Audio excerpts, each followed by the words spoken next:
بسم اللہ الرحمن الرحیم۔ رسول اللہ صلی اللہ علیہ وسلم نے ارشاد فرمایا، جس نے رمضان کے روزے کو فرض سمجھ کر ثواب کی امید سے رکھا وہ بخشا گیا۔ بد دعا سے بچو۔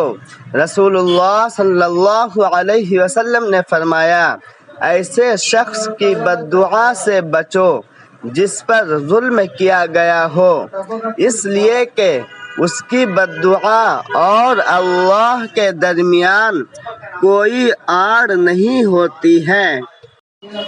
نبی کریم صلی اللہ علیہ وسلم نے ارشاد فرمایا، جو شخص اللہ کے خوف سے رویا ہو وہ جہنم میں داخل نہ ہوگا۔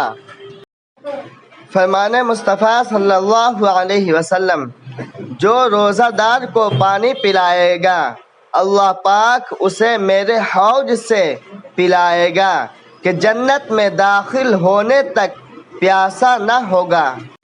شیشہ اور رشتہ دونوں نازک ہوتے ہیں، مگر ان میں سے ایک فرق ضرور ہوتا ہے۔ شیشہ غلطی سے ٹوٹتا ہے اور رشتہ غلط فہمی سے۔ سننے والا سن کر، دیکھنے والا دیکھ کر اور ہنسنے والا ہنس کر جب خاموش ہو جائے تو سمجھ لینا کہ اس کا معاملہ اللہ کی عدالت میں پہنچ گیا ہے۔